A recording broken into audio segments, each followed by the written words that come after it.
If you like running Linux distributions on your Windows PC, Virtualbox is the way to go. My name is Yadullah, you are watching Candid.Technology, and in this video we are talking about how you can install Kali Linux on Virtualbox.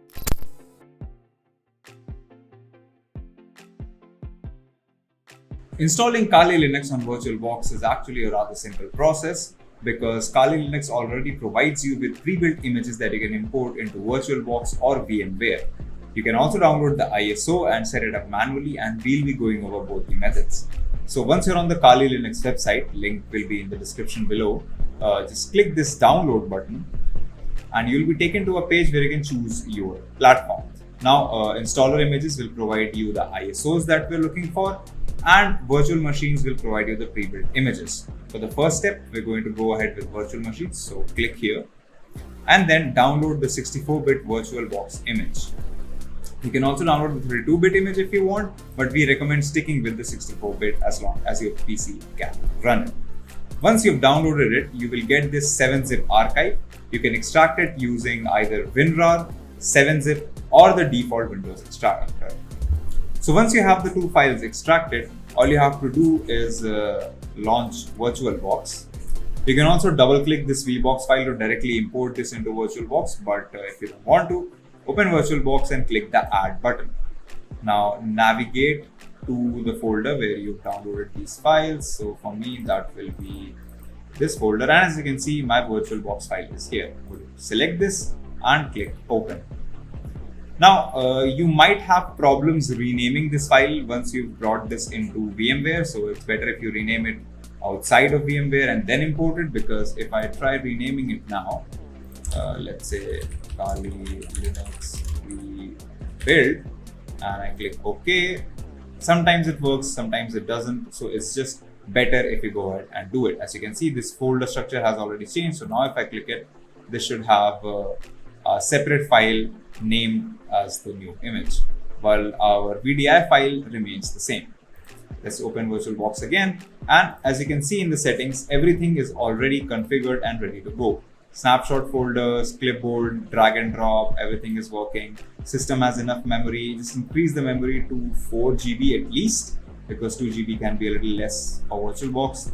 Everything is enabled, the display is set up properly, mountage count, you have the controller, and the VirtualBox VDI file is already mounted here. So click OK.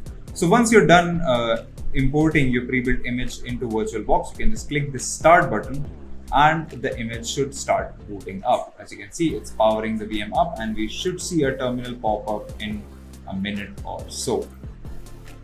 Yep, there it is.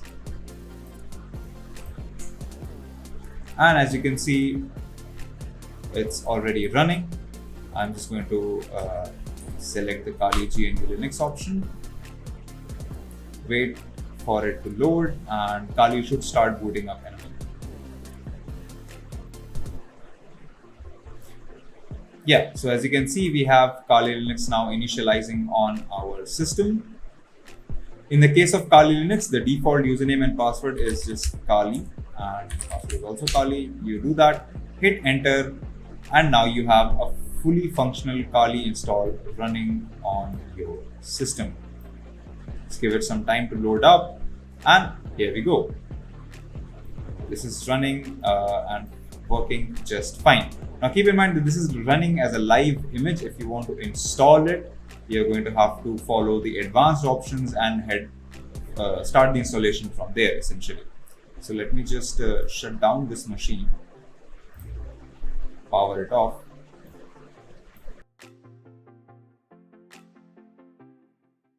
Okay, so let's say you want to install Kali Linux using the ISO file instead. As you can see, I already have the ISO file downloaded here and ready to go. It's around a 3.82 GB file. So let's open VirtualBox and click on new this time.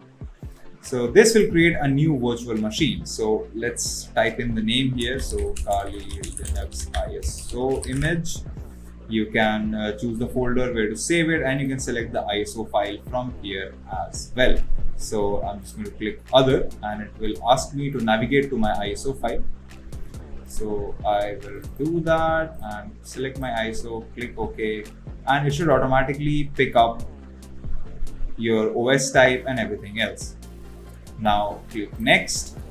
Set your base memory. I recommend setting this to 4 GB minimum. Give it at least 2 cores of processors. Click next. Now the virtual hard disk. As you saw before in the previous step, our Kali Linux pre-built image already came with a virtual hard disk. A virtual hard disk is essentially the same as a real hard disk. It's just a small file which is treated as an attached hard disk to whatever virtual OS you're installing. In this case, we are going to create a new virtual hard drive. It's going to be 25 GBs in size. Make sure this is as big as possible so you can try and have it around 50 GBs, just so you have a little bit of peace of mind. Alternatively, you can use an existing hard disk file. So I can just select this option and navigate to this VDI file that I just downloaded and showed you in the last step.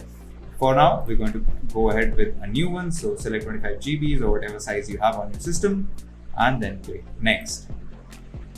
Now you will be provided with a summary of everything that's going on. So everything that you've selected, EFI enabling, the disk size and your OS information. Click finish. Wait for all the changes to be committed and you should see the new file show up here. So as you can see, we now have our Kali Linux ISO image here. Now before we start this, there are still some settings that I would want you guys to change. So click on the settings button and in here, head over to advanced, make sure that your shared clipboard and drag and drop is set to bidirectional. You don't need to add any description or disk encryption here. Then we move on to system. We've already set up everything here, but head over to the processor tab and enable the PAE NX checkbox in the extended features. Go to acceleration, make sure everything is checked and ready to go. Then in display, increase the video memory to 128 MB. If you want more than one monitor, you can adjust that, but for now, we'll just let it be at 1. The graphics controller is also fine. Storage, make sure that your Kali Linux disk is mounted here. Everything else is fine. So I'll click OK, and when I click start, it should power up my VM with Kali Linux mounted and running as a virtual machine. So as you can see, I already have the window open and running, and there you are. So now you can either install it with the graphical install option or the install option if you're fluent in terminal commands. We'll just go ahead with graphical install.